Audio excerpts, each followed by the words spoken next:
වැඩ ටික නම් කරලා තියෙනවා හොඳට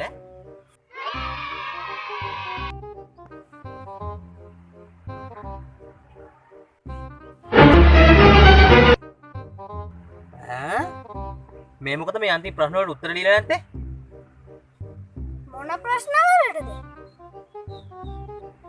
මේකේ තියෙන්නේ මේ මෙම මෝටර් රථය පැයට කිලෝමීටර් 40ක වේගයෙන් ගමන් කරයි.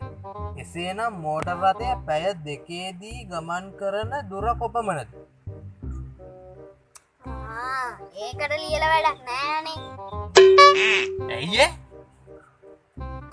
ඇයියනේ පේන්නත් බලපුවාම. බලපුවාම මොකක් බලපුවාමද? ඇයියනේ ඔය තියෙන කාර් එකේ රෝද නෑනේ. කොහොමද යන්නේ? ඈ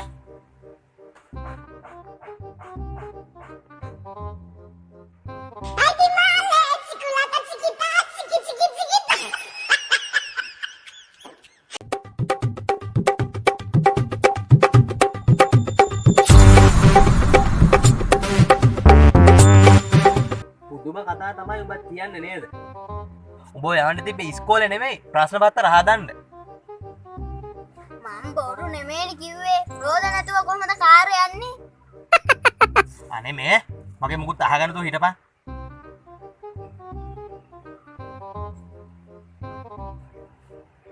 මේ ගාන මොකද හැදුවේ නැත්තේ මේ? තාප්පයක් සෑදීමට මිනිසුන් දෙදෙනෙකුට දවස් 2ක් ගත වෙයි. එසේනම් මිනිසුන් 4 දෙනෙකුට තාප්පය සෑදීමට ගතවන කාලය කොපමණද? ඕකත් ඉතින් අර වගේ ප්‍රශ්න යන්නේ තාත්තේ. මොකක්? එයි දැන් මේ ප්‍රශ්නේ තියෙන වැරද්ද මොකද්ද?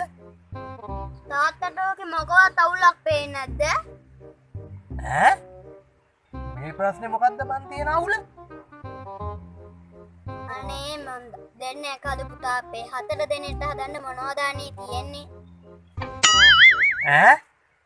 අනේ අම්මා පල්ල ඉතින් කොහොමද මුට මෙහෙම දෙයක් කියලා දෙන්නේ?